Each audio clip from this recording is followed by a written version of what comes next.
नमस्ते दोस्तों। अगर आप थ्रिलर और माइंड ब्लोइंग फिल्मों के फ़ैन हैं तो आज की ये कहानी आपके होश उड़ा देगी। एक ऐसे शख्स की कहानी जो अपने अतीत को खोजते खोजते साजिशों के जाल में फंसता चला जाता है। आज हम बात करेंगे महेश बाबू की ज़बरदस्त थ्रिलर फिल्म की, एक नैनोकुद्दीन की, जिसे सुकुमार ने डायरेक्ट किया है। आइए शुरू करते हैं पूरी कहानी।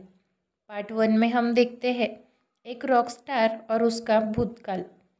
फिल्म की शुरुआत होती है एक फेमस रॉक स्टार गौतम से, जिसे बार बार अजीब से विजन आते हैं।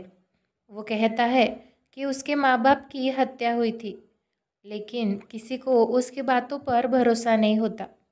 यहाँ तक कि उसे खुद भी शक है कि क्या वो सब वाकई हुआ था या सिर्फ उसकी कल्पना है।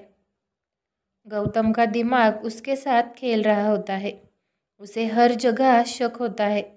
कभी लगता है कि कोई उसका पीछा कर रहा है, कभी लगता है कि कोई उसके दुश्मन उसको मारना चाहते हैं, लेकिन बाकी दुनिया उसे सिर्फ मानसिक रोगी समझती है।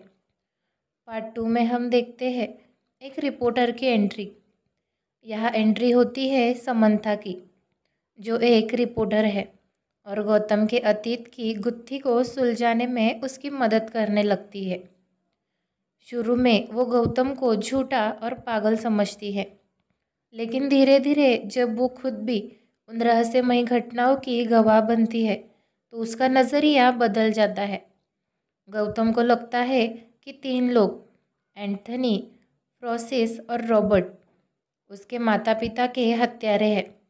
वो उन तीनों को ढूंढने और सज़ा दिलवाने के मिशन पर निकलता है। अब पार्ट 3 में हम देखेंगे यादों की उलझन। गौतम की सबसे बड़ी लड़ाई दूसरों से ज़्यादा अपने आप से होती है।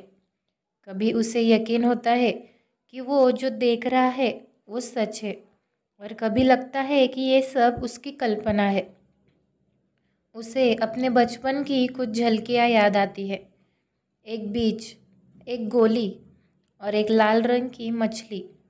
ये सारे याद एक सुराग की तरह जुड़ते जाते हैं। फिल्म का हर एक मोड़ आपको सोचने पर मजबूर करता है। क्या गौतम वाकई सच्चाई के करीब पहुंच रहा है या वो पूरी तरह से भ्रमित है? पार्ट 4 में हम देखेंगे सच्चाई का सामना। जैसे जैसे फिल्म आगे बढ़ती है, गौतम को पता चलता है कि उसकी याददाश्त सच है। उसके माता पिता वाकई मारे गए थे, लेकिन उनके कातिल कोई साधारण लोग नहीं थे, बल्कि एक बहुत बड़े राजनीति और षड्यंत्र के हिस्से थे। गौतम के माता पिता वैज्ञानिक थे, जिन्होंने एक खास अनाज विकसित किया था जिससे पूरी दुनिया में भूखमरी खत्म की जा सकती थी। लेकिन कुछ लोग इस आविष्कार को छुपाना चाहते थे ताकि उनकी सत्ता और मुनाफा चलता रहे। गौतम को धीरे धीरे अपने माता पिता की पहचान, उनके मिशन और उनकी हत्या की असली वजह पता चलती है। पार्ट 5 में हम देखेंगे क्लाइमैक्स और बदला।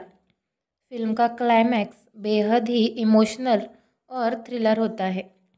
गौतम उन लोगों तक पहुंचता है जिन्होंने उसके अतीत को छीना था।